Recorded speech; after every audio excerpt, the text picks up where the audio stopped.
In 2004, Marvel and EA announced their partnership to deliver a new series of fighting games that would pit Marvel heroes against original EA characters. At the time of this announcement, fans were unsure of what to expect. They knew that a new game was coming, but there was no release date, no title, or any other details to go off of. This led media to refer to the upcoming game as Marvel vs. EA, in reference to Marvel vs. Capcom, another Marvel fighting game with a split roster featuring characters from other franchises. However, EA didn't have a stable of noteworthy characters to pull from like Capcom did, which meant EA would have to create their own characters for this upcoming game. Not only that, but Marvel agreed to release a promo comic for the upcoming game, helping to introduce these newly created characters. Even though EA stayed quiet about details regarding the game for close to a year, it was this promo comic that eventually spoiled some of the details. During an interview with Newsarama, comic writer Greg Pak leaked that he's been working on a comic called Marvel Nemesis, The Imperfects, that's, quote, a cool crossover miniseries which throws a team of classic Marvel characters against a team of brand new superheroes created by the brilliant folks at EA.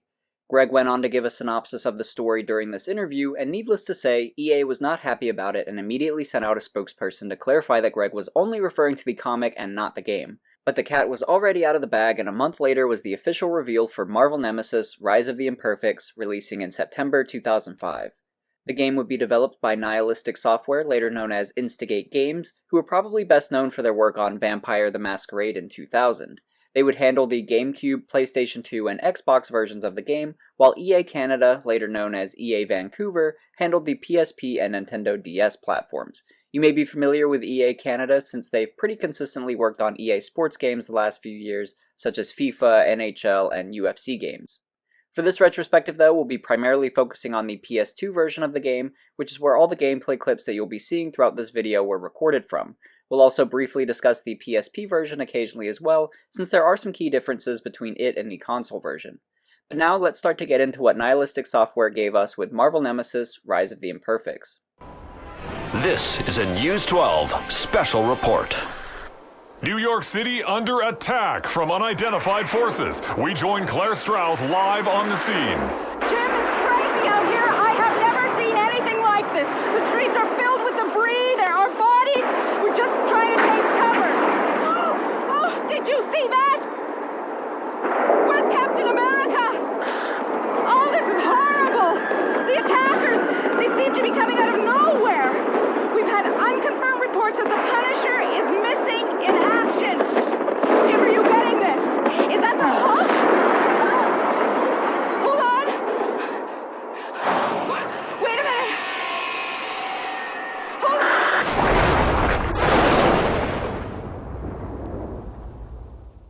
Even though Marvel Nemesis is primarily a fighting game, it does have a story mode that you can play through, which is where you'll start the game. The story mode acts as a tutorial for each character, teaching you how they uniquely move and fight, while also walking you through the overarching narrative. Every Marvel character has about 5 missions each before the game jumps to the next hero, and the story unravels throughout all of them. After completing a character's mission chain, you'll unlock them as a playable character in the Versus mode, along with new arenas to fight in. The story begins with Benjamin Grimm, aka The Thing, taking a casual stroll on the bridge when aliens start to attack. After they destroy the bridge, Thing decides, It's clobbering time. as we begin to pursue the attackers. I think Thing was a good choice as our starter hero because his playstyle is pretty straightforward. He doesn't fly or have any ranged abilities, so you're primarily performing different powerful punches and throwing heavy objects. That doesn't mean he isn't fun though. In fact, he feels like one of the most powerful hitters in the game, in that each of his attacks feel like they have a lot of weight to them. But after defeating the mini-boss on the bridge, Thing decides to interrogate him. Looking for me? Hey, look at me when I'm talking to you, or I'll crush you like a bug. What do you want? Nothing. You are not what we want. We will come for you. Later. This brings us to that special report cutscene we watched earlier, which shows us that New York is being overwhelmed with alien invaders, and that they've managed to take out some of our biggest heroes. It's cool to see these characters as Easter eggs in this cutscene, but it also reminds me how much I would have loved to have seen each of them in the playable roster, especially instead of the Imperfects, who we'll discuss more momentarily. Still, I wouldn't be surprised if these 3 heroes were at one point on an early playable character list, but ultimately didn't make the cut. I think this because Captain America was actually an exclusive playable character in the PSP version, and Thing's combat feels very similar to Hulk in some ways. most notably Thing's Thunderclap move that we see Hulk use so often. Punisher, of course, is always the edgy choice, but Marvel Nemesis seemed to strive for an edgier, darker mood compared to other Marvel games, so I think he could have fit in this roster. Regardless, it's fun to see them referenced, even in such a morbid way. Going back to the story though, we next see Wolverine on that same bridge as he gets a call from Storm, informing him that Avengers Mansion is under attack. As a player, you can either choose to keep playing missions as the Thing, or continue the main narrative with Wolverine. It may seem like you'll get more out of the story by continuing on with the Thing, but choosing him doesn't really add to the story. The story really only progresses as you jump from one character to the next. If you continue playing with Thing, you're pretty much just doing short mini-games with him, like defeat all the enemies in the area, defeat all enemies within 2 minutes, defeat all enemies while at low health, etc., and this will be the same way for each character beyond the Thing. Still, I ended up completing all of the additional missions for each character, and none of them provided extra story, so they're really just there if you want additional time playing a certain hero. For the purposes of this video though, we'll just follow the main narrative which continues with Wolverine next. His first mission follows him as he runs through the streets of New York on his way to Avengers Mansion. On his way, he's confronted with alien invaders and has to fight his way through them. This serves as our tutorial for Wolverine, who has a slightly more advanced playstyle compared to the Thing. For starters, he can wall run as an added layer of traversal. You can also choose when to pop his claws out for attacks or go barehanded. You might be wondering why not use his claws the entire fight, and it's for a couple reasons. You trigger his claws by holding R1, which drains your special ability meter, so you need to be strategic in that regard, but attacking barehanded has its perks too, since it tends to have more of a knockback effect, sending characters flying away, which is nice if you want to create some distance from your opponent. After playing the entire roster, I'd say Wolverine was one of the characters whose playstyle felt the most unique and thematic. He doesn't feel overly powerful, but he is extremely agile and deadly up close, which I think is accurate for his character. But after fighting your way through the streets, you eventually make it to Avengers Mansion and have to fight your way through more aliens. As cool as it is to be in Avengers Mansion, it doesn't really have anything in the way of Easter eggs. It kinda just looks like a typical mansion. I think it could have been fun to have something like a big portrait of Tony Stark on the wall or some little detail like that, but still it's really cool to fight in Avengers Mansion regardless. We also learn that there is a secret laboratory underneath it, which is where we meet our first EA original character, the teleporting imperfect named Wink, who is attempting to steal data from the Avengers' computers. This leads into a boss fight against Wink, who is especially quick and hard to keep track of. I had a very tough time in this fight, but not just because Wink is such a fast fighter. We'll go more in detail about the gameplay later in the video, but Marvel Nemesis' auto-targeting isn't very well calibrated. You'll often try to hit the enemy, but the game will instead have you swinging at nothing, or target something else like an exploding barrel, causing you to take a lot of damage instead of dealing it. So as much as you're fighting your opponent, you're also fighting the game. I'm pretty sure the game is looking for precise directional inputs from the player during combat and traversal, since this was a very common problem that I had throughout the game, but it could have been improved through some additional calibrating before release. Despite the controls offering an additional challenge though, this fight was pretty fun and it definitely made me step up my game from here on out. Up until now, I'd just been fighting low health minions that were pretty slow with predictable movements. The Wink was a big step up in that she was fast, would counter my moves, and forced me to think quickly. I'm not sure if the difficulty ramp was intentional or if it was just a happy accident, but I enjoyed the additional challenge after I finally beat her. But with Wink down, Wolverine attempts to interrogate her. He doesn't get much out of her, but he does learn the name Paragon, which will have more significance later on. This brings us to our next character though, Elektra. After getting a distress call from Daredevil, she rushes out to find him. Like Wolverine, our first mission is to defeat enemies on the streets of New York as we make our way to Daredevil. Unlike Wolverine, Elektra has the added advantage of ranged projectile attacks where she throws her size at enemies. One compliment that I'll give Marvel Nemesis is that the developers did a great job of choosing the sequence of characters that we unlock throughout the story, since each one slowly progresses our understanding of the controls, adding an additional layer each time. Thing was an up-close brawler and pretty simple to get the hang of, then Wolverine added wall-running mechanics as well as a focus on using his claws, and now Elektra teaches us about ranged attacks, and this pattern will continue on throughout the rest of the story. While Elektra's first level focuses on teaching us ranged abilities, the second level gives us more of a traversal challenge, since now we're on the rooftops of the city. You'll have to use your traversal skills to wall run between buildings, and overall try not to fall off the rooftops. Eventually, we catch up to Daredevil on the rooftop of the Daily Bugle, a building that Spider-Man fans will be familiar with as the newspaper tabloid run by J. Jonah Jameson. We're too late though, as someone has attached an alien device to Daredevil's neck, making him hostile towards us. The game never really gives us much of an explanation for this device, but the collectibles and promo comic go into some detail about how it functions. Throughout the game, you unlock different cards which give additional background information to aspects of the game.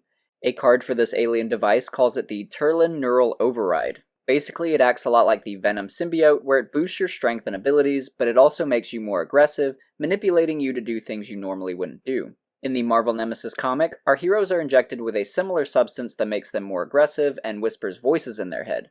This injection is probably the precursor to the Turlin device, since it wasn't able to maintain full control of them. In fact, during the comic, Spider-Man was the first to overcome the manipulations of the injection and remove it from his system, which I think was written intentionally based on his ability to do the same thing with the symbiote, and I think that's a pretty cool nod if true.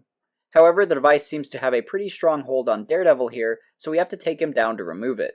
On a side note, I feel like this level was inspired by the Ben Affleck Daredevil movie, where Daredevil and Elektra fought as well. No, not that god-awful park fight, the one where they're battling on the rooftops. That movie came out in 2003, a couple years before Nemesis, and despite its poor reception, it probably had a good amount of influence on these characters making it into the roster, but more on that later. Regardless, I like the thematics of this battle. But after whipping Daredevil with some exploding barrels, he's weakened enough for Elektra to remove the Turlin device.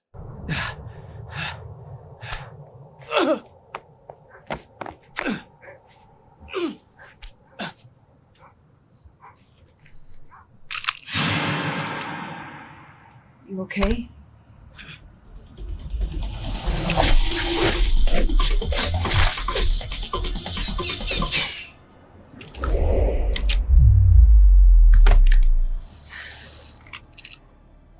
What is that? I don't know. I wish I knew. Daredevil, you are such a disappointment to me. Let's send in the reinforcements. The Turlin device also seems to carry fragments of memories from other users, and it gives Elektra a vision of Maya, a character we'll see more throughout the game. Not only that, but Dr. Niles Van Rokel is revealed here as the creator of the Turlin device, and the mastermind behind using Daredevil for his evil bidding. Niles Van Rokel is a Dr. Frankenstein of sorts, experimenting on others in hopes of creating the perfect soldier. He's been unsuccessful as of late, and with the failure of Daredevil, he decides to utilize some of his other creations, the Imperfects. We'll actually control the Imperfects occasionally, as they are sent to take out different heroes, at which point our mission screen turns red, and we have to choose which hero we're going to take out with an imperfect character. It's always a difficult choice, but it is a cool idea to force the player into a villainous role momentarily. Since I had all of Thing's missions completed already, I regrettably decided to choose him. After you've made your choice, you'll also get a cutscene introducing the Imperfect tasked to take out that hero, in this case, Fault Zone. Young Maria Petrov trained very hard to be the prima ballerina in a Bolshoi ballet. She was taught total control, perfection in every move. As the pride of Russia, she began a tour of the world from Los Angeles. I had my own plans of greatness for her talents.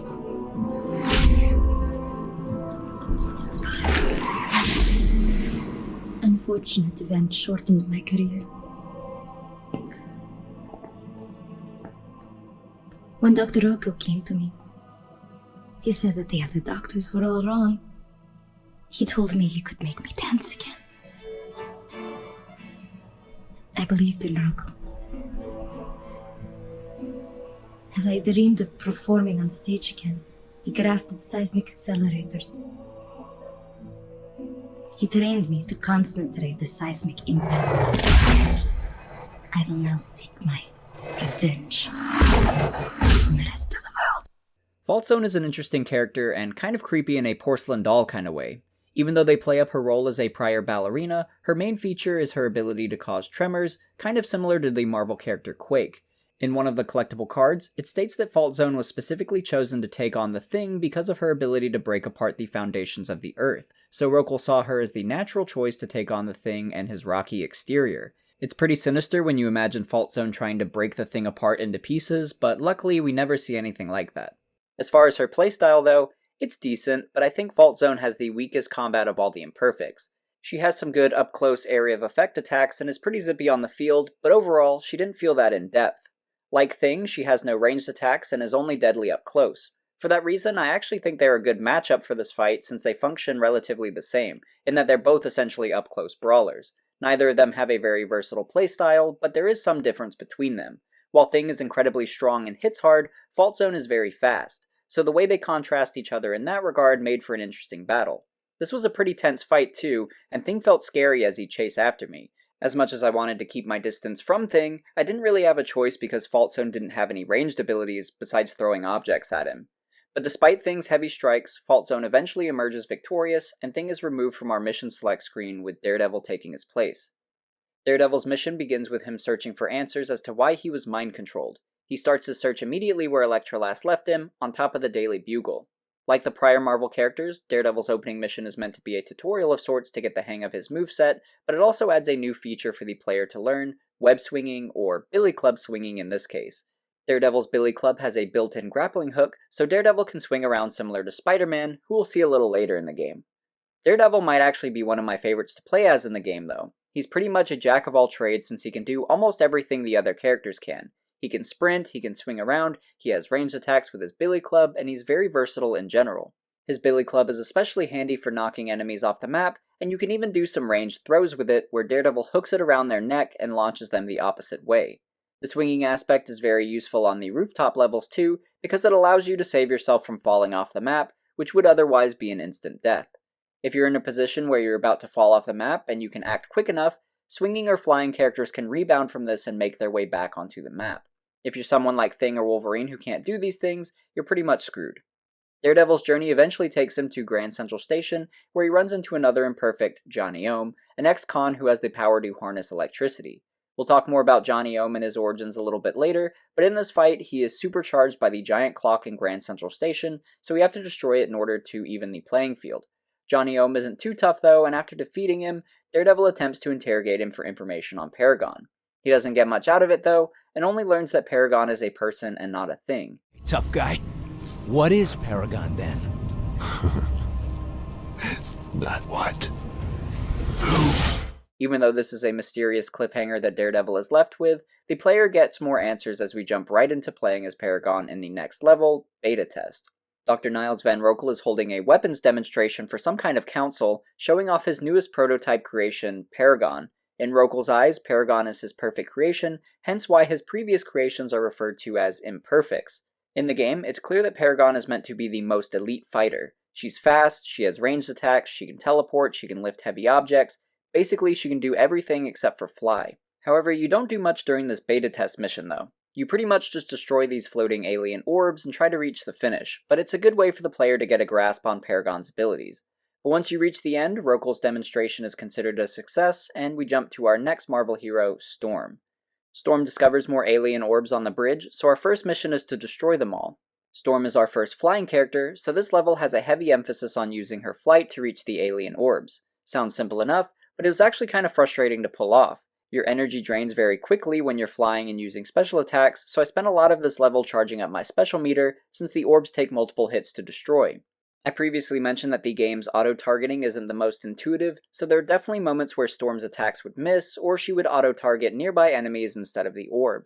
After finishing this mission though, Storm decides to head to Avengers Mansion to hopefully find some additional heroes to help her stop the alien invasion, but instead finds it crawling with more aliens. The last level had a big focus on learning her flight, but this mission focuses more on her combat, and I found that Storm is definitely a very powerful character. In fact, flying characters in general have a big advantage in the game, but her lightning strikes were incredibly useful and fun to spam.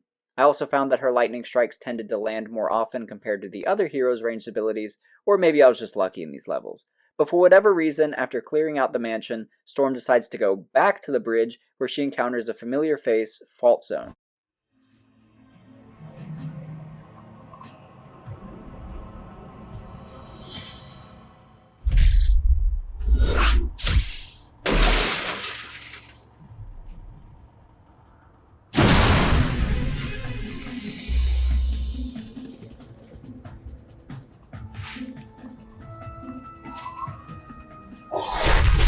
You're not looking for me. Storm doesn't have much issue taking her down though, and afterwards, she even manages to pry some information from her. Who do you work for and where can I find him?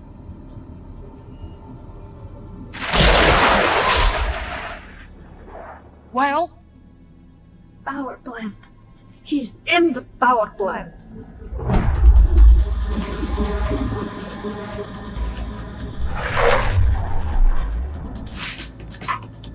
time, you will know more than you wish.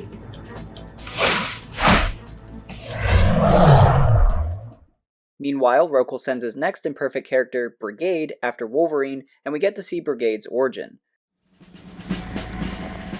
It was to be a simple mission. Drop a package in hostile territory. Precision was necessary. Our position was compromised. This wasn't expected. A chain reaction detonated the package and killed all of us. The gas kept our cellular tissues alive. And we became part of Rokal's most twisted experiments. Merging our body parts with huge cybernetic armored appendages. He fused our brains to an alien neural network. Upon his memories. And dark as demons became a waking nightmare. I became the ultimate warrior. Brigade might be the creepiest imperfect in my opinion.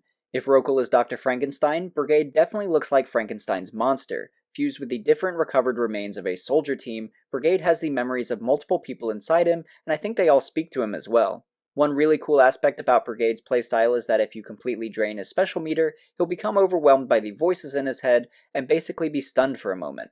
It may not be the most fun thing to encounter if you're playing as Brigade, but it's a cool little thematic detail that adds to the trauma of his character. He's also pretty slow, but to balance that out, he has some very powerful ranged attacks, and he hits pretty hard up close. Overall, I think Wolverine and Brigade was another good matchup choice by the developers since they contrast in fun ways. Brigade is ranged but slow, while Wolverine is close quarters but fast. During this fight though, I ultimately got lucky and blasted Wolverine off the map, so this battle didn't end up taking too long. This makes room for our next character though, Venom. Venom seems to have snuck into Avengers' laboratory and found data on the Turlin device. It also appears that he's intrigued by its power and wants to nab one for himself. Our first mission for Venom states that while he's trying to make his escape from Avengers Mansion, he gets intercepted by the alien intruders. However, when we start, it looks like he's right by the exit doors, so I think he could have just left if he wanted. Regardless, Venom decides to fight off the alien swarm, since it seems that Storm didn't clear them out well enough last time. Venom was one of my favorite characters to play as though, and I think the developers did a great job crafting his combat. As we'll see later, him and Spider-Man actually share a lot of the same abilities, but with Venom's attacks being bigger and stronger, which is exactly how it should be since in the comics, the Venom symbiote was originally attached to Spider-Man before finding Eddie Brock. Since the symbiote had once been bonded to Spider-Man, it was able to replicate his powers, including the ability to bypass his spider sense. Eddie Brock was also somewhat of a bodybuilder in the comics, which is why Venom is so much bigger than Spider-Man. For those reasons, I have no problem with them playing similar, and I think they're different where it counts. Also, I really love the design of Venom in the game. It's pretty true to the comics, and I think Nihilistic Software did a good job with their representation of Venom, including his voice. You don't have a chance. But after leaving Avengers Mansion, Venom eventually tracks the alien signal to the power plant where he is confronted by the imperfect Solara. Solara is a lot like the Human Torch with the ability to harness fire, and she decides to amplify her power using the Turlin device, something that catches Venom's eye.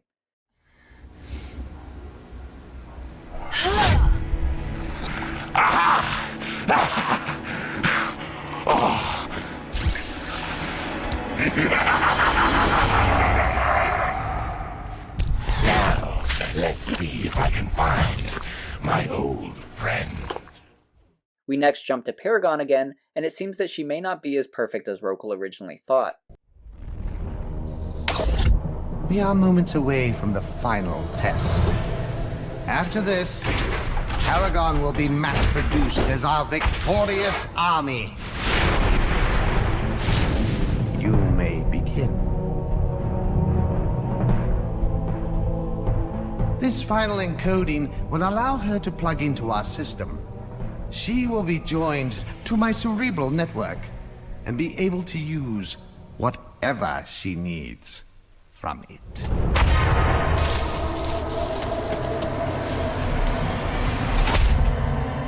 Present yourself.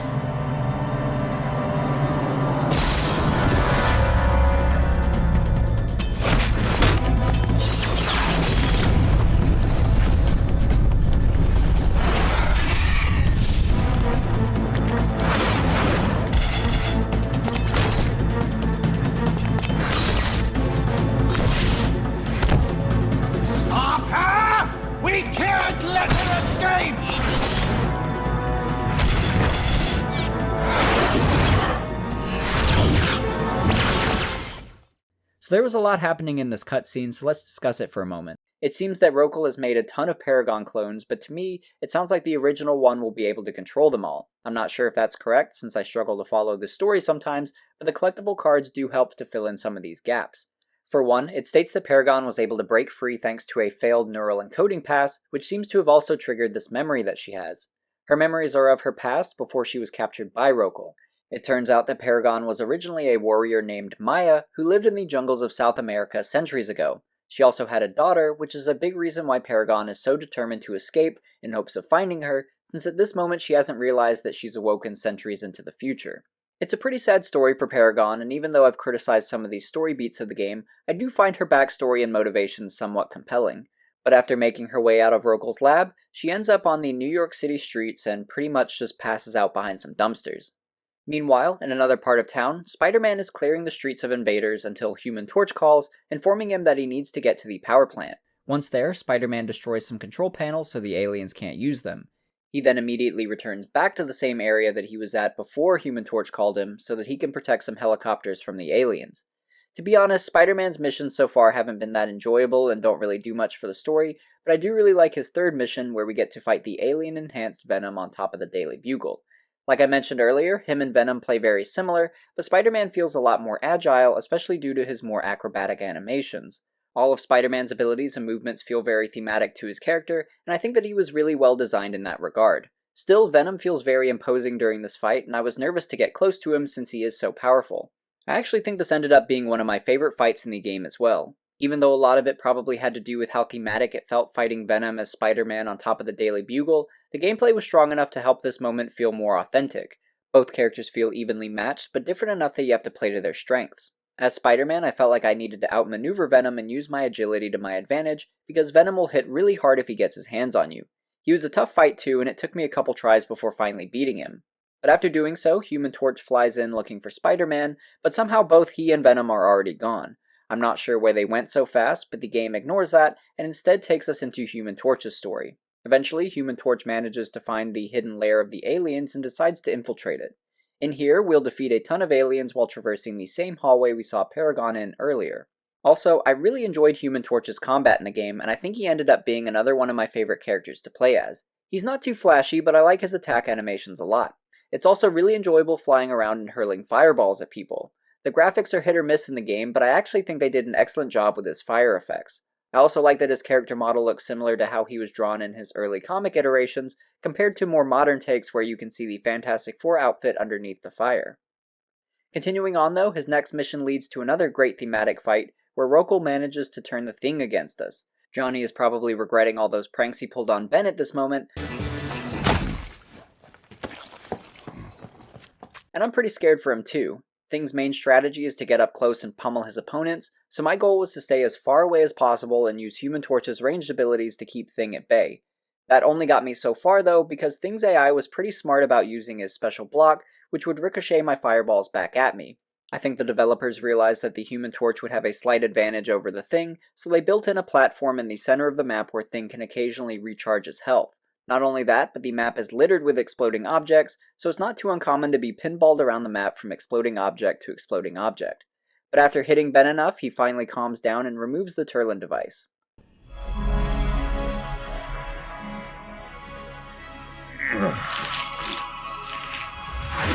Ben? Sorry. You know I had no choice. No worries, Squirt. You're just lucky that I wasn't feeling myself. Hey! Come on, Reed would have wanted to study that. Oh, looks like I got here too late. Is everyone okay? Everyone's fine. But there's a certain evil bald creep that's gonna be in a whole world of hurt when I get a hold of him. Yeah, no doubt. Well, you guys best take a breather and regroup with the others. I'm heading to the power plant to have a look around. I think that we may have missed something. I appreciate that Human Torch mentions Reed during this cutscene, referring to Reed Richards, aka Mr. Fantastic, the genius member of the Fantastic Four with stretching powers. We'll actually talk about him more a little later in the video, but for now, I just want to call out one of the few references we get to the wider Marvel Universe in this game. Then of course is also the emergence of Iron Man, who we'll be following through the story next. Even though Iron Man says he's going to investigate the power plant next, he takes a couple of detours, first to Avengers Mansion to destroy the central computer, and then to the rooftops of New York to protect a communications array. Throughout these missions, I really enjoyed my time playing as Iron Man. As you'd expect, he's incredibly powerful and could easily be one of the strongest characters in the game. His repulsor blasts fire off extremely fast, he can fly, he can lift heavy objects, and is overall a fun character to play around with. He kind of reminded me of Brigade, except quicker and with the ability to fly. That's probably why the developers decided to have the two face off when Iron Man finally reaches the power plant. Brigade gets a little bit of a starting advantage during this fight though, since the power plant has generators scattered across the level which power a platform that heals Brigade and recharges his special meter, so you'll have to rush across the map and destroy these generators before attempting to take him down. After doing so, Iron Man will meet the man himself, Niles Van Rokel, now with his own armored suit. Well done, Mr. Steel Man. I am Iron Man. Not for long.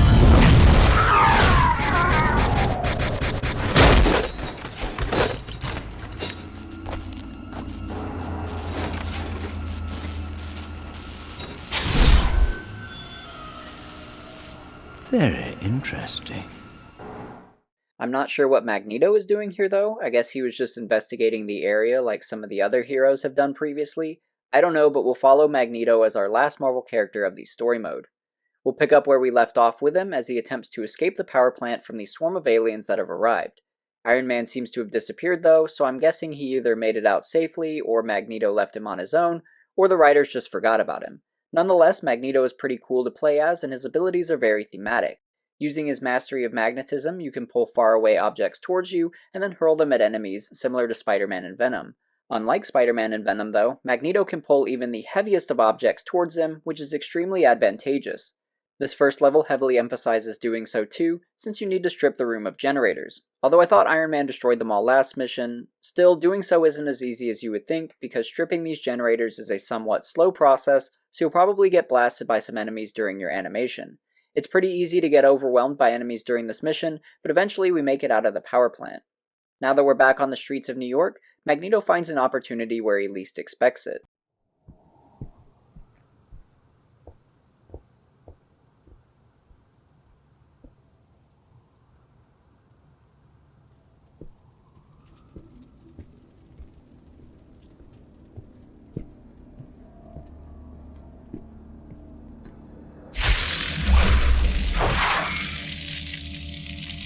Don't worry. I won't hurt you.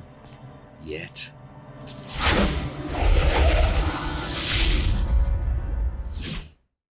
Magneto manages to follow Hazmat to Grand Central Station, where they decide to battle for Paragon. Lucky for me, Hazmat accidentally jumped off the map a few seconds into the battle. However, Paragon doesn't seem intent on trading one captor for another. You and I are very similar. I too have gone through life tortured and tormented by fools. We have been prisoners of systems that do not respect brilliance. But I do. They have stripped you of your value. And I just want to give it back. It is a gift for you alone. For like me, there is nothing you can't do.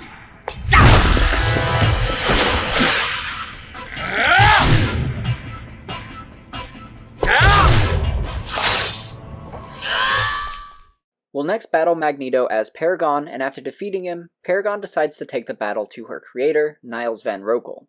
From here, we solely play as Paragon as we storm the lab to confront him. Here you are. Come closer, and let me have a better look at you. Who are you? Don't you recognize me? You destroyed me! I made you better.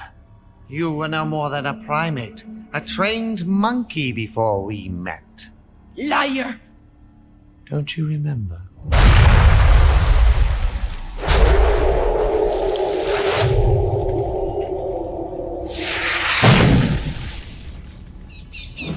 It may have taken centuries of your time, but that's all in the past. You're part of me now. And you probably don't realize how lovely you are. You stole my life. I had a child. Yes, a daughter. I'm afraid she and all your people died after you left. But I saved you. I gave you powers that others could only dream of, and have given you the chance to shine in the universe. You are the outcome of my life's work. I don't want it. I want my daughter back. I can't help you there. You killed her. I was hoping it wouldn't come to this!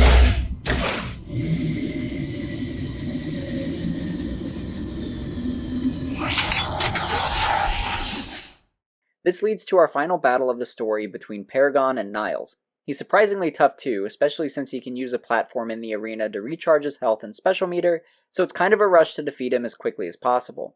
He's very challenging, and it definitely took me a few tries to beat him, but I wouldn't say I necessarily had a lot of fun with it. Niles felt a bit overpowered, and I wasn't really invested in these two characters like I was the Marvel heroes. Still, Paragon is fun to use, and this final confrontation's difficulty feels worthy of a final battle. But after beating Niles, he reveals to us his origin and what started him down this villainous path.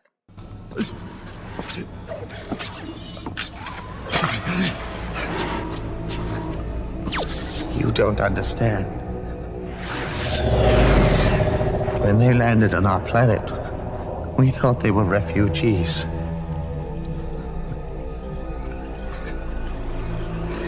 You see, feeling compassion for others, it is something that I have had to unlearn in order to survive.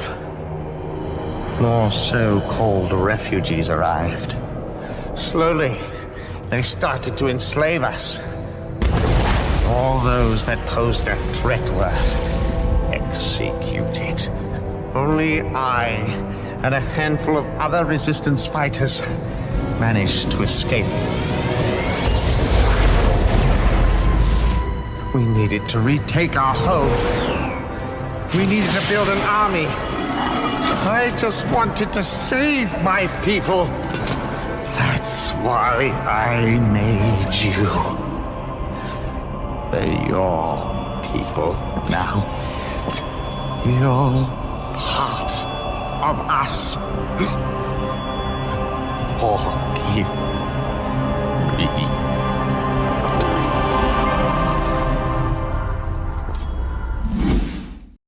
And that concludes the story of Marvel Nemesis: Rise of the Imperfects. It even leaves us with somewhat of a cliffhanger via this Imperfects team pose, potentially suggesting that EA wanted to make a sequel. We of course never got that sequel, but it is interesting to think about where they may have wanted to go with it, and it leaves some dangling questions regarding the Imperfects.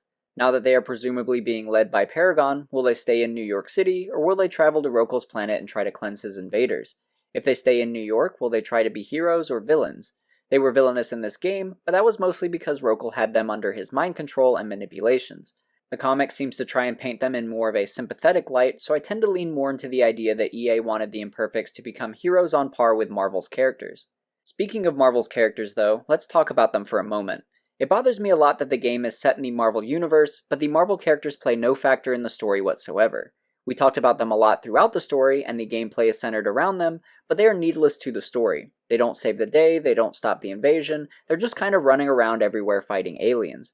If we boil down the plot of Marvel Nemesis, it's that Niles Van Rokel has been experimenting on different people in an attempt to create the perfect weapon. Centuries ago, he found a woman that he's been slowly crafting into his perfect creation. During that time, he's also attempted to weaponize other people, but they haven't quite met his expectations. When he's finally ready to unveil his prized creation, Paragon, she snaps out of it and breaks free. After resting a bit, she returns back to Niles, seeking answers and revenge. After getting both, she forms a team called the Imperfects. That's the underlying plot, and the Marvel characters are just filler for the story.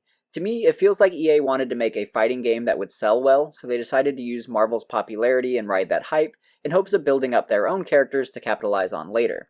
I may be jumping to conclusions there, but it definitely feels like EA had a bias towards their Imperfects, especially when you consider that EA holds the rights to the Imperfects characters, so don't expect to see them show up in any future Marvel movies or games. Despite how pointless the Marvel characters felt in the overall narrative though, I think that even if I ignored that, I'd still feel like the story was hollow. Even though each hero has 5 missions in their chain, only one of those ever progressed the story, and I say that loosely because story really only progresses when Paragon shows up. I guess more accurately, one mission for each character gets a legitimate cutscene. The rest of the missions are really just minigames aimed at challenging you with that character. Now I understand that Marvel Nemesis is first and foremost a fighting game and not a narrative-driven single-player experience, but still, the story is pretty weak. However, if I were to meet it on its level of just being a loose story for you to explore characters and learn their abilities, then I guess it's decent. There are some fun and challenging missions for each character, you just have to shut your brain off regarding how it fits into the narrative. So I don't want to discount the story mode entirely, because I did call out some levels that I really enjoyed, like Spider-Man vs. Venom and Human Torch vs. Thing, but overall I feel like there wasn't a lot of substance to the story and that it's more of an elevated tutorial. However, I think the main goal of the narrative was aimed at making us care about the Imperfects so that we want to see more of them. As far as how well they did that, I'm kind of 50-50. Maybe more like 70-30 in that I didn't really care too much about them, but they had some positives. I liked their designs, and some of them had interesting, creepy backstories that I liked, especially Brigade. I liked Paragon's backstory, but I never felt fully invested in her revenge towards Rokal. That might be because her true origin wasn't really revealed until towards the end of the game, so I didn't have a lot of time to empathize with her. Maybe if we saw her backstory unfold earlier in the game, I might have felt closer to her character, but I'm not sure.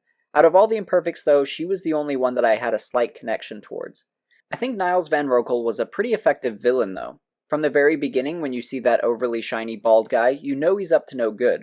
I think Dr. Frankenstein is the most apt description I can give him, and his creations are all pretty terrifying.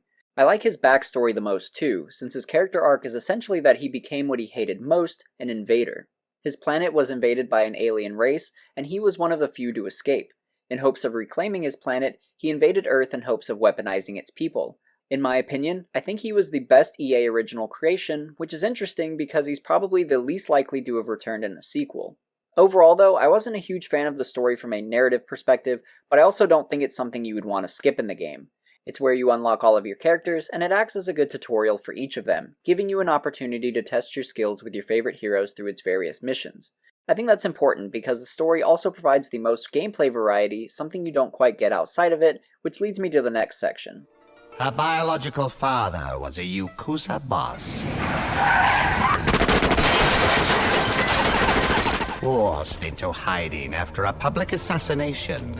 He was enraged to find out that Rico's mother had started a new life with the rivals clan. She gave birth to his daughter in another man's house. Feeling dishonored, Morimoto-san sought his revenge through fire. The maid returned in the morning. She found baby Rico miraculously in the middle of the burnt structure, without a scratch. My adoptive father was a brilliant physicist. I learned a great many things from him. My university research in cold combustion fuels was highly sought after.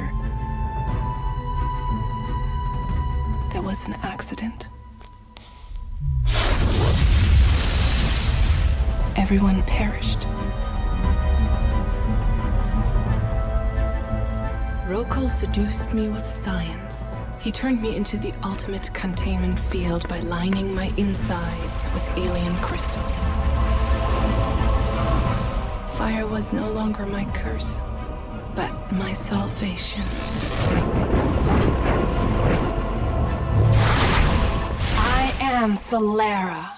One of Marvel Nemesis's biggest criticisms back in the day was that it was poorly balanced. Characters like Iron Man or Van Rokal are incredibly powerful and have a clear advantage over more grounded characters like Wolverine or Thing. I think this criticism is very accurate, but I'm not quite sure I'd call it a negative aspect of the game. In my opinion, and from what I've seen expressed by others online, is that the unbalanced nature of Marvel Nemesis adds to the fun, at least in the 1 versus 1 mode. When I first played this game as a kid in 2005, this is where I spent most of my time with Marvel Nemesis. I would pick a character that I enjoyed playing as, and then face off against a character that I felt matched them in strength. As I got more confident with a character, I would start to match them against opponents that I felt were stronger. You can get a sense of each character's difference in power levels by viewing their attributes as well. For example, here we can see the difference between Iron Man and Wolverine, where Iron Man clearly has the edge. Since ranged flying characters are upper tier in most cases for this game, I enjoyed challenging myself by fighting them with Wolverine to see if I could overcome those odds. This power difference is pretty true to the comics as well. Wolverine shouldn't be on the same level as Iron Man. If they were to legitimately fight, Wolverine would have to overcome Iron Man's ranged advantage and get up close to turn the odds in his favor. I like this because it puts you in the mindset of your character and forces you to think more strategically if you're at a disadvantage. Typically, saying a game is unbalanced sounds like it's a bad thing, but in this case, I think it works well for Marvel Nemesis and feels true to the characters. The same can't be said for the balancing of the story mode missions though. Since Marvel Nemesis is a fighting game, it's not surprising that its gameplay mechanics are built around one-on-one fights in the versus mode. That I'm totally fine with, but it does make it hard to juggle multiple enemies in these story sections. For example, in a mission titled Airlift, Spider-Man is tasked with protecting helicopters from being destroyed by aliens. Doesn't sound too hard, but since the game is built around 1 versus 1 mechanics, Spider-Man can only target one enemy at a time. This makes the mission much harder because while you're taking precious time defeating one enemy, the others are wailing away at the helicopter. There are definitely plenty of other missions where I felt ill-equipped to handle multiple enemies at once, but that helicopter mission definitely stands out in my memory. Now, I'm not saying that they should have included area of effect attacks just for the story missions. I understand that this game is tailored towards the versus mode and competitive matchmaking, but it's still a frustrating aspect of the story mode that took away from some of the fun that I was having in the game. If there was one mission in particular that I had the most rage moments during though, it was definitely the Venom Mission Wanton Destruction, where Venom is merely tasked with destroying 35 objects in under 3 minutes. Sounds incredibly easy, right?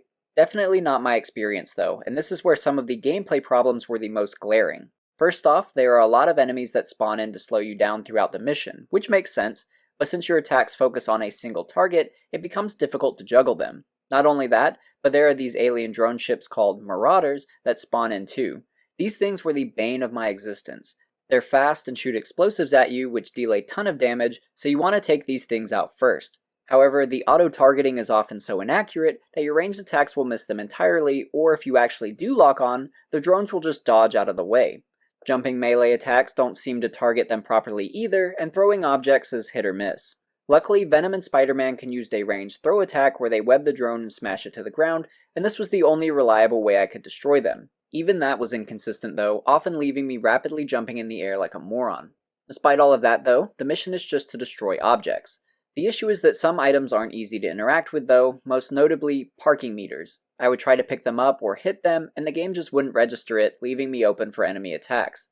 I know this is just one level, but I bring it up because I think it encapsulates a lot of my ongoing issues with some of these gameplay missions. There were so many times that I would try to interact with objects and the game wouldn't register it, or where I would try to initiate attacks or throws, but my character would just stand still for no reason. The most common issue I had was when I would try to attack an enemy, but my character would auto-target an exploding item instead, dealing me significant damage. This is especially problematic because maps are littered with exploding objects, and they're probably more damaging than they should be. I often found that the most effective way to defeat an enemy quickly was to use the exploding objects in a level, instead of using my character's abilities. This led to a lot of matches where it felt like we were just rushing to see who could blow the other one up faster, instead of actually fighting.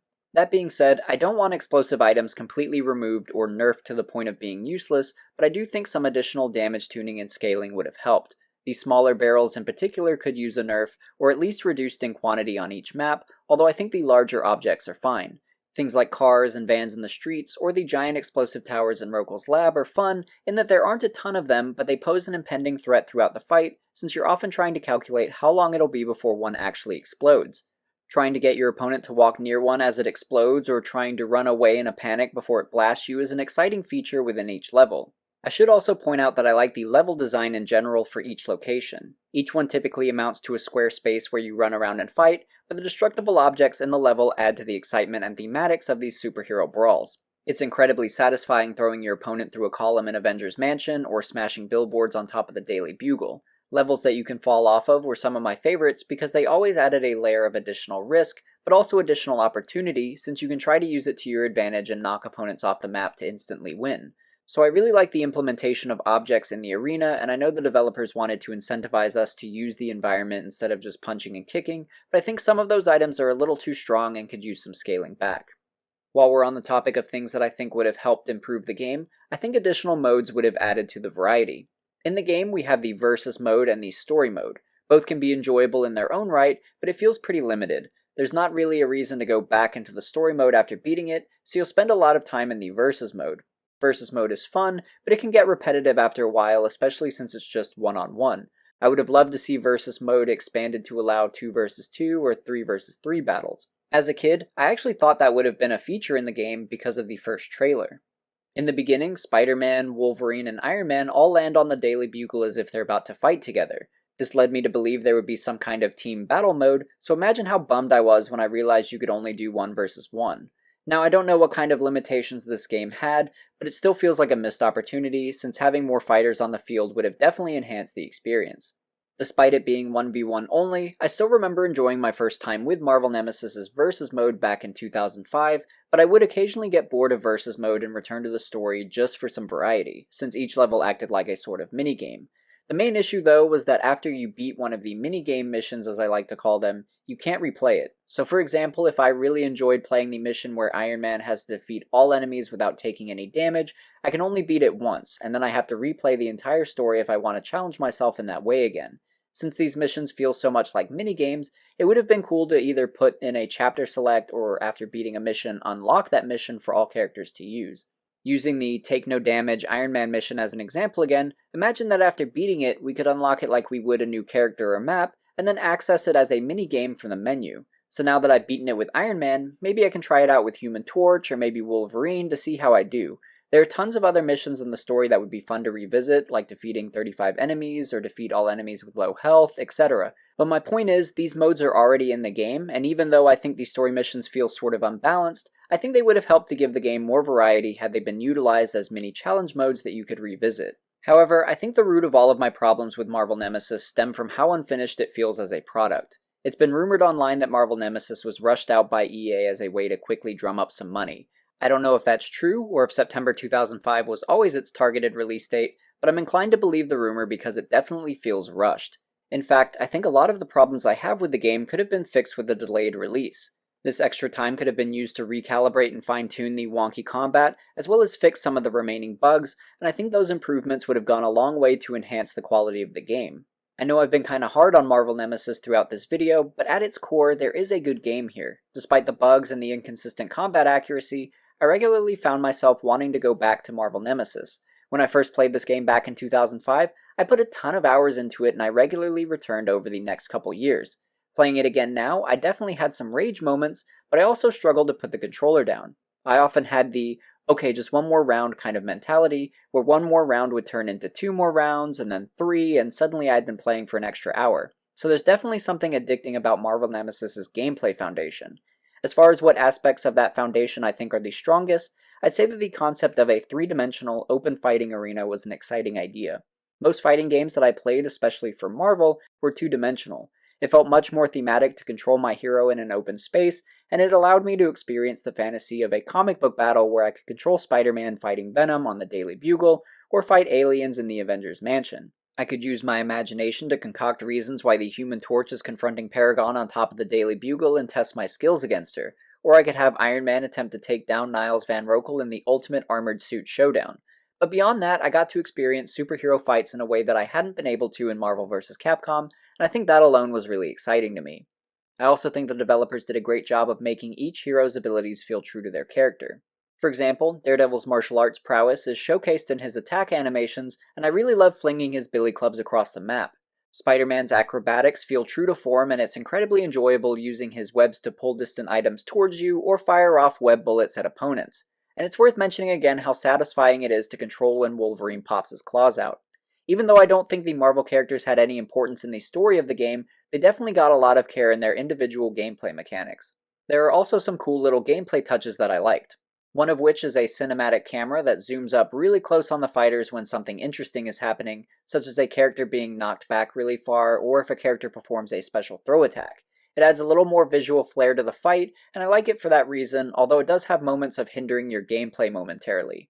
For example, sometimes you'll be trying to plot out your movements and stay one step ahead of your opponent while they're recovering from a blow, but the cinematic camera zooms in on them while you're trying to move, and it can be kind of disorienting. It can be even more of a burden during these story missions because even though you may have just knocked back one enemy, there are plenty more still coming at you that you can no longer see while the camera is focused on the other enemy. But overall, it wasn't that much of an issue, and I think it was a cool idea to implement into the fights. There are also finishing moves in the game. They're kind of like fatalities in Mortal Kombat, but way easier to pull off. When your opponent is in critical health, if you perform your special throw ability, it'll trigger a cutscene where you get to perform a finishing move against that opponent.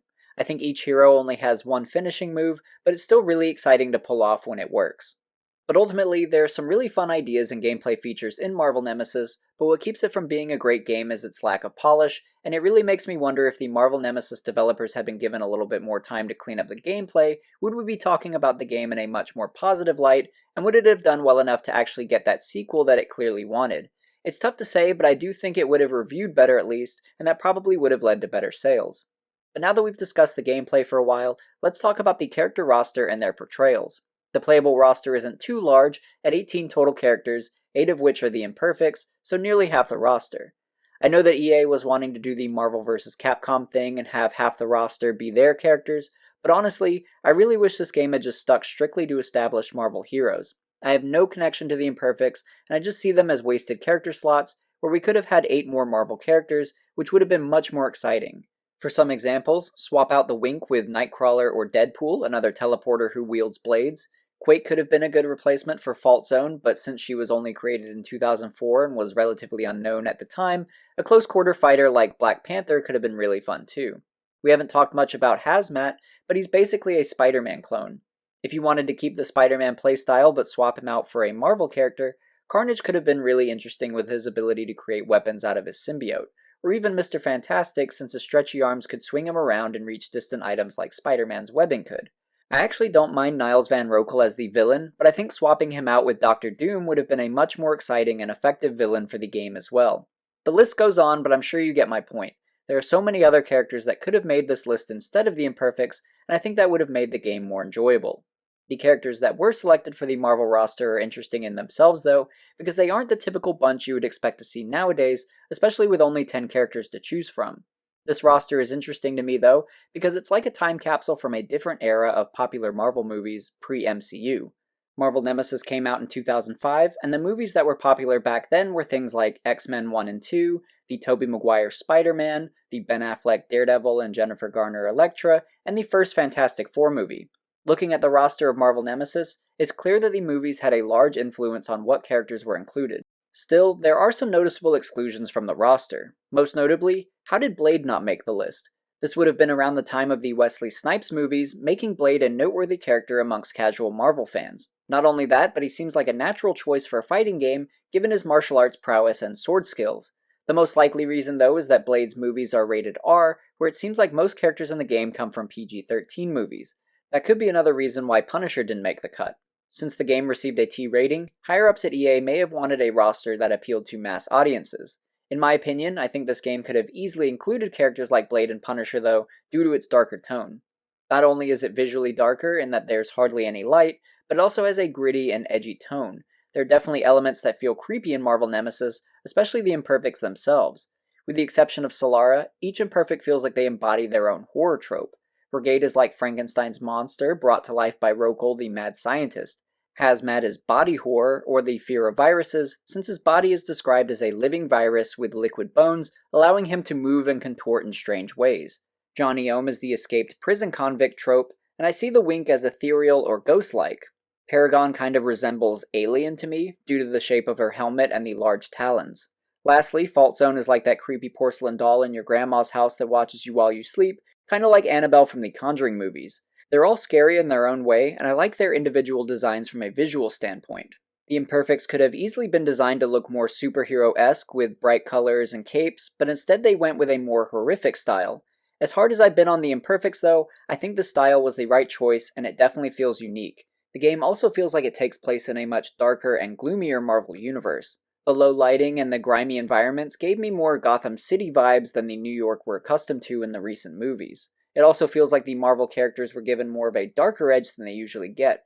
For example, Wolverine regularly stabs people, and his design in the game gives him insanely massive claws, so it's only natural for you to occasionally get cinematic shots of him impaling opponents and throwing them away. Even certain concept arts of different characters look more introspective and brooding, like the Thing, Wolverine, and Daredevil, where they all tilt their heads upwards with their eyes closed. I should say I really love these poses and the overall darker aesthetic of the game. It's unique, and I really enjoy seeing these characters in a darker atmosphere, since we usually see them in very bright, vibrant, and happy settings with lots of jokes. Marvel Nemesis has more intensity, and I think that's a positive. In summary though, I like the Marvel heroes that were selected for the playable roster, and I wouldn't swap any of them out. Even though I'd prefer a larger selection of them, I think they are a good sampling of different playstyles, as well as a nice representation of different heroes across the Marvel universe. As far as the gameplay, despite the need for much more fine-tuning, I managed to get hooked to the gameplay of Marvel Nemesis and often found myself wanting to return for additional versus matches. So overall, I think the characters, combat, and level design are amongst the strongest features in the game. I just really wish the combat had been tweaked more to take it from good to great. Dr. Keith Killam was destined to solve the greatest riddle of the 21st century. How to find an antidote to the world's most lethal virus. He was close to creating a super antigen. A terrorist attack caused the containment procedures to be rendered useless. I injected myself with all of the synthetic antigens I had developed. My body's chemical composition was altered. The antigens were breaking down. All bonds in my cells. Local scientists were very interested by my condition. Using nanites, they created a micro-robotic shell for my extremities, and they salvaged what they could of my organs. I have to live to find a cure. I want to take a moment here and talk about some of the additional content outside of the Marvel Nemesis PS2 story and gameplay, namely the tie-in comic, the collectibles, and the PSP version, starting with the tie-in comic. I've referenced it a few times now, but the reason that I haven't really dove into it is because it doesn't fully tie in the way you would expect. I read all 6 issues hoping to gain some additional background on all of the characters and events leading up to the game, but it doesn't really provide those insights.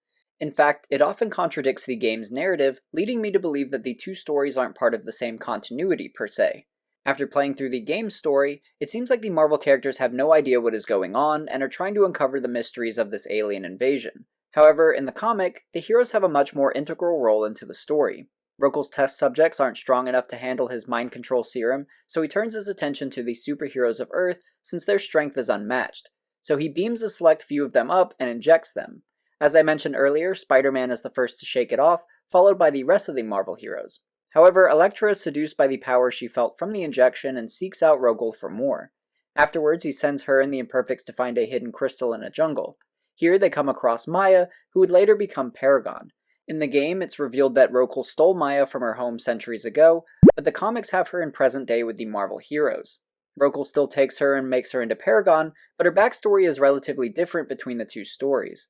The game also gives no indication that the Marvel characters have ever met the Imperfects, but the comic makes it clear that they've all encountered each other before. So I wasn't able to get much insight into the game from the comic, but still, it was an interesting read and is actually available on Marvel Unlimited if you have that subscription. Most of the insight I was able to gain from the game's story actually came from the collectible cards. Each time you beat a mission in the story, you'll unlock new things, including cards, which give additional details on characters, locations, or events in the story. If you're not familiar with a particular Marvel character, this is a good place to learn some of their backstories. If you scroll down past their bio, you can also see additional statistics beyond what the attributes show you in Versus mode too. I found this especially useful for learning more about the Imperfects, since it gave more context to their origins beyond what the cutscenes showed. It's not an incredibly exciting reward for a game, but it's a nice inclusion for those that are more engaged with the characters and story and want some additional details. The collectible that I found the most interesting though was the comics. There are 2 main stories that you can collect comics for, one focusing on the Fantastic Four and another on the X-Men. Even though there are 9 parts to collect for both sets, They culminate to form one real Marvel comic each. The Tomorrow People is from Ultimate X-Men #1 and sees Jean Grey as she finds different members of the would-be X-Men team like Beast and Storm for example. Later they are attacked by Sentinels as they try to rescue a mutant named Bobby Drake, aka Iceman. One of the coolest things about these comics are that you don't just read them page by page like you would any other comic. They also transition panel by panel while someone narrates the story. It's really cool and fun to watch. The only downside is that it can be a bit much when you're trying to read the text bubbles while also trying to listen to the narrator. It was Bobby's shining moment. He never felt victory before. But it would end. He was reminded of the harsh reality. Another cool thing about the X-Men story is that the comic ends with the reveal that Magneto has hired Wolverine to track down Xavier, and it's also revealed that the narrator we've been listening to the whole time has been Wolverine. Well, here's where I come in. Surprised? Who'd you think it was? Bub. The Fantastic Four comic operates the same way with motion panels, text bubbles, and a narrator, although there's no surprise narrator reveal at the end.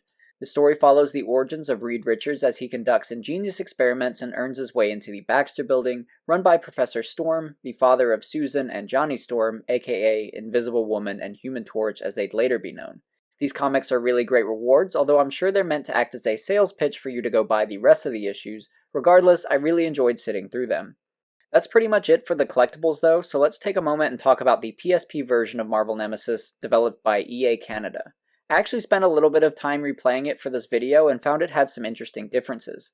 The most noticeable difference up front is that it has Captain America and Doctor Doom as its exclusive characters, both of which would have been phenomenal inclusions in the console versions as well.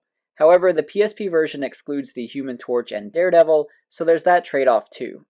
As with any system exclusive though, it's hard not to wish every platform got these characters. Still, it's cool to see them exist as playable characters somewhere, and they were a big selling point for me when this game first came out. Even though they aren't on consoles, Doom and Cap are still enjoyable on PSP, but they don't have much depth. The PSP version doesn't really have voice actors or any visual storytelling, basically just text in between fights. So no intro dialogues or victory speeches, which is a shame because it's fun to imagine Doom showing up and mouthing off to his opponents. Dr. Doom could have been especially menacing in the console version too, since it has a darker tone, which is another difference between the console and PSP editions. The PSP version veers away from the darker tones of the console version, opting for much brighter and vibrant colors throughout the levels. Some of the characters also have different costumes, like Magneto and Wolverine, the latter of which now sports his brown and yellow suit, one of my personal favorites. Seeing these different choices and outfits between platforms makes me really wish we got alternate outfits as a collectible reward, at least in the console version. In the base game, you can only switch between the default outfit and the Alien Enhanced outfit, which is kind of lame honestly, so it would have been cool to unlock outfits, potentially by completing different challenges in the game. It definitely could have added more replayability and something additional to strive for. Speaking of collectible rewards though, the PSP version has its own idea for rewards as well. After beating a fight, you'll pick a number 1 through 5, each of which has its own hidden reward. The rewards are a different kind of card, basically acting as optional buffs to your character that you can use. There's a variety of different ones, mostly increasing different stats like your health, attack damage, or rage meter for example. It's a fun system, but it does have some flaws, mostly that it can unbalance the game even more. Stacking the maximum of 4 cards can give you a big edge over your opponent, but since it's optional, I don't really see it as a big deal, and overall, I think it was a fun, creative idea to implement into the game. Another thing I liked about the PSP version is that the camera is over your character's shoulder instead of in a fixed location like in the console versions. I don't hate the zoomed out camera in the console version, but it does add some additional depth issues where it can be tough to tell how far you are from something. That may not have been much of an issue on its own, but since the controls require such precision, these issues start to compound. I would have much preferred to have an over-the-shoulder view of my character during my console session, and after playing briefly on PSP, it feels so much better that way. But overall, the PSP had some really interesting differences compared to the console version, some of which are things I wish had been used for consoles too. Still, the console is my preferred version to play on, and it's the one I would return to the most. Johnny Ostrom and Trouble ran in the same circles. He was first in his class at the School of Hard Knocks. Some local kids were in the wrong place at the wrong time. The cops, they beat them to death. so they nail me to the wall for their skull-bashing antics. John Ostrom, the state of Louisiana, condemns you to death. On the third try, lightning struck the jail and blew out the transformer. He's still alive. It was Roku who saw the benefits of my electric personality. He put a dupe in my place. And I was free. He used me as a capacitor. I was covered with terminals like a huge Tesla coil. I could pull electricity out of the air. And I became Johnny Ohm. Even though I vented some frustration with the story, the voice acting was pretty great throughout the game. Every character felt like they were very well portrayed, and the voices felt natural. I was surprised to find that I wasn't very familiar with any of the voice cast though, and after looking into some of their alternative works, I still struggled to find things that I recognized them from. The most familiar to me though was David Kaye, the voice of Wolverine in Marvel Nemesis, who played another character we've discussed previously in another retrospective, that game being Marvel Ultimate Alliance 2, where he portrayed Captain America. I've known Nick Fury a very long time, Spider-Man. We wouldn't be doing this without a good reason. Another couple favorites of mine were Alistair Abel as Spider-Man and Jason Bryden as Venom. You don't have a chance! You gotta be kidding! This is going to be too easy. From what I can tell, they never returned to reprise these characters in any other way, but I think they did a great job in their time with these characters. I think this also goes to show that you don't always need to get the big-name voice actors in order to get great performances. Another one of my favorite features in Marvel Nemesis are short character cutscenes before a fight, where each character will have some kind of snarky trash talk for their opponent. The winner of the battle will also get a cutscene taunting their victory. They're great character moments and they provide additional depth and characterization to each hero. When I think of Marvel Nemesis, it's often the one-liners of my favorite characters at the beginning and end of fights. To get a sense of what I'm referring to, I'll go ahead and insert a few of my favorite one-liners. You don't have a chance!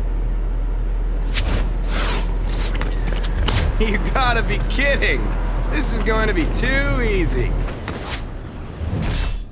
You've just made the biggest mistake of your life, bub. I am Iron Man. I am Magneto. You are nothing. You're about to have a bad day. It's clobbering time. Don't worry. This won't last long. Flame on! I don't think you know what you're in for. You dare thought you could beat the master of magnetism? Pathetic. You look like you're going to cry. You really disappoint me. Ooh, close, but not close enough. Justice is blind. I tried to be nice. You know what we call that? We call that a web-slinging ass-kicking. Game over. I also remember how crazy it was as a kid to hear certain Marvel heroes say ass. What a great day for kicking ass. It's funny looking back on it now since it seems so minuscule, but back then, I felt like I had to turn the TV down so my mom wouldn't hear it. It's also fun to see how differently characters were portrayed back then compared to now. Probably the most noticeable one is Iron Man, also played by David Kaye. In Marvel Nemesis, Iron Man is much more serious and to the point, compared to more recent interpretations that have him as more of a jokester or attempt to replicate Robert Downey Jr. Yeah, no doubt. Well, you guys best take a breather and regroup with the others. I'm heading to the power plant to have a look around. I think that we may have missed something. The music is also top-notch in Marvel Nemesis and is easily amongst my favorites of the games we've covered so far, which is in thanks to the composer Trevor Jones. Some of the themes I'll play in a moment have been incredibly memorable for me since the game's release, and if you've played the game before, I'm sure you'll instantly recognize some of them as well. We'll start with possibly the most memorable one though, the main victory theme.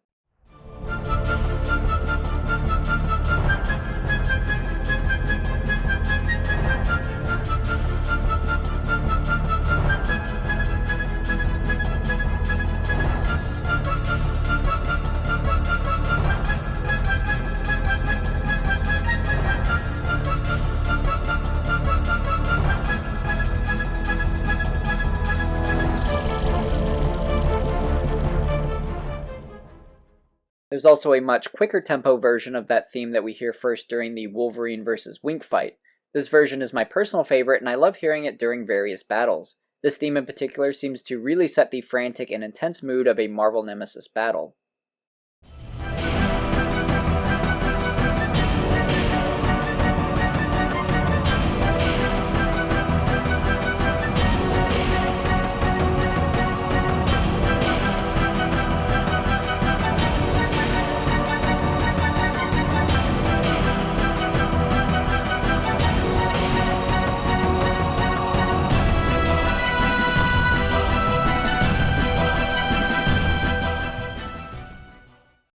Next up is the main menu music. I wanted to play this one in particular because it does a great job of setting a sinister, eerie tone right from the beginning before you even start the game.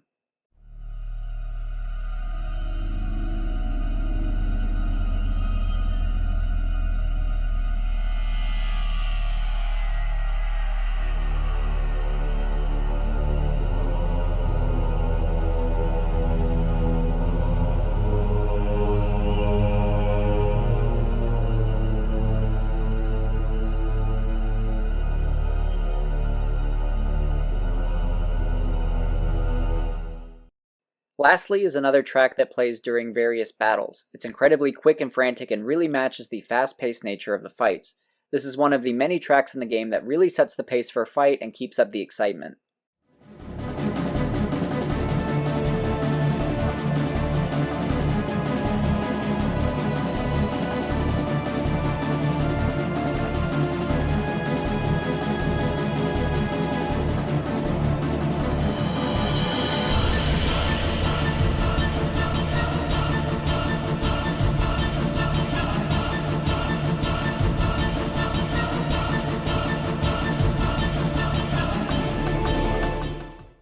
Overall, I absolutely love the soundtrack for Marvel Nemesis. When I think of the game, its themes instantly pop into my head and make me want to jump back into it. I'd say that the soundtrack is one of Marvel Nemesis' best features and was incredibly well done. The voice acting is also on point, and there were very few times where I was taken out of the game due to a performance. I think the cast did an exceedingly great job, and I like these portrayals. Her father was proclaimed to be a fabulous entertainer.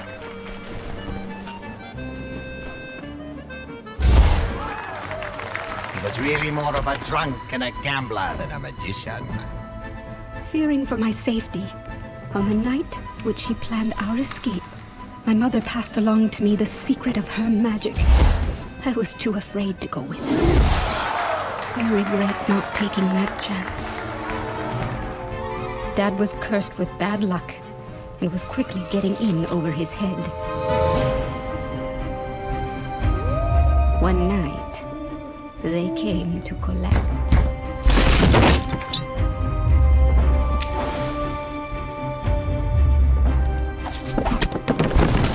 I used my mother's magic and fled for my life.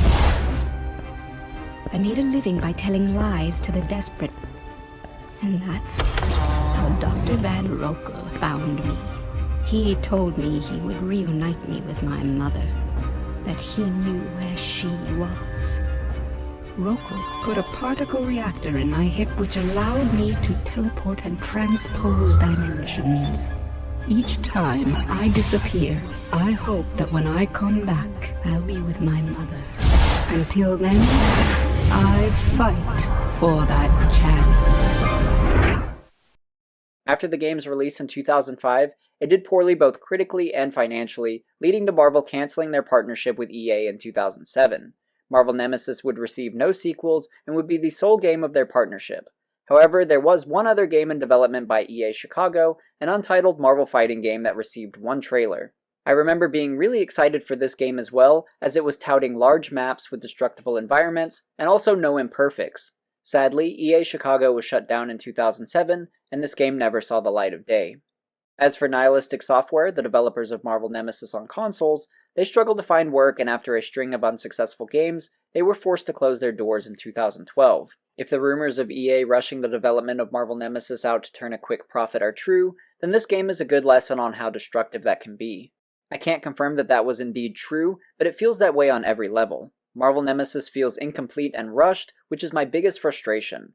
Underlying all the bugs, the clunky controls, and disappointing story, there is a good game here. The combat is enjoyable, and I found myself getting addicted to it. The characterizations all feel accurate, and there's enough gameplay variety via each character to make each fight feel unique and thematic. I love the idea to make the map three-dimensional with interactable objects, and it's a concept that I would like to see attempted again in another Marvel fighting game. There are a lot of good ideas here, and Nihilistic Software clearly had a vision for how they wanted this game to look and feel, but sadly, they didn't have enough time to fully realize it. Therefore, we're left with a very hollow game. I failed to mention this earlier, but the story mode is surprisingly short as well, and I'd say you could beat it somewhere between 4 to 8 hours, which is probably why characters feel so underserved and underdeveloped. Even if the story had been more enjoyable though, there's still not much to do afterwards. All the collectibles can be unlocked through one run of the story, leaving only versus mode after beating it. No additional modes, no additional collectibles or challenges, just 1v1 fights. Admittedly, those fights are fun, but it'll get stale after a while. Some sort of challenge mode or additional unlockable would have gone a long way to add some much needed replay value. And I'm not saying that Marvel Nemesis is a bad game, it's just merely good. Still, believe it or not, this is one of the most beloved Marvel games from my childhood, and throughout this video, I've tried to figure out why I love it so much, even though I can recognize how flawed it is. But from my experience, I think what I love most about Marvel Nemesis is how close it comes to emulating the experience of an epic superhero brawl from the comics. It's a feeling that I didn't get from Marvel vs. Capcom, and I think I personally respond much more to the ability to free roam the map during a fight. Regardless of how much I enjoy the thematics of Marvel Nemesis though, the game undoubtedly has many flaws. The problem I have most with it though is how much potential it had, yet squandered. It's so frustrating seeing a game that clearly had a solid vision drop the ball so hard when it could have really stood out from the pack. When I play Marvel Nemesis, I can see what could have been, and it's disappointing that this game ended up performing so poorly, leaving it forgotten over the years. Would I recommend revisiting Marvel Nemesis now? Sort of. It still feels unique compared to many other Marvel games, and it might be worth experiencing if you're curious about it. I also see it as a novelty of its time, a failed partnership with EA, along with their exclusive characters that we'll never see again, and a roster of Marvel heroes that have taken more of a backseat lately based on a new era of Marvel movies. Still, I've been itching to revisit this game ever since I started this retrospective series, and I'll probably replay it again when the mood hits, or when I randomly think about that fantastic main theme, because I do honestly enjoy Marvel Nemesis as a casual fighting game.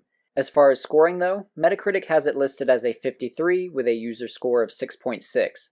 I think I'm more in line with the users here since I'd give Marvel Nemesis a 6.5 out of 10. It's barely passing, but it could have done so much better. But I think that wraps up my thoughts on Marvel Nemesis Rise of the Imperfects. The next retrospective up will be THQ's The Punisher, a brutal movie tie-in game that probably outshines the 2004 movie. It's one of my personal favorite Marvel games from the early 2000s, and I've been anxious to revisit it. Also, I'm always looking for suggestions on other games you'd like to see covered in the future, so please let me know in the comments some of your favorite Marvel or DC games from your childhood, and I'll do my best to cover them as well. So far, I've noticed a lot of people mention games like Spider-Man Web of Shadows, Edge of Time, and Friend or Foe. Outside of Spider-Man, I've also seen a lot of comments requesting Ghost Rider, Justice League, and Wolverine Origins, among many others. I definitely intend on getting to all of them over time, and your comments help me decide which ones to prioritize. And thank you to everyone who has been suggesting games already. In the meantime though, if you're looking for other Marvel gaming retrospectives, I have videos on all the Marvel Ultimate Alliance and X-Men Legends games that you can check out. And if you're a fan of Marvel Ultimate Alliance 3 or Marvel's Avengers, I have a ton of videos on those games as well. But anyway, thank you for watching, and I'll see you in the next video.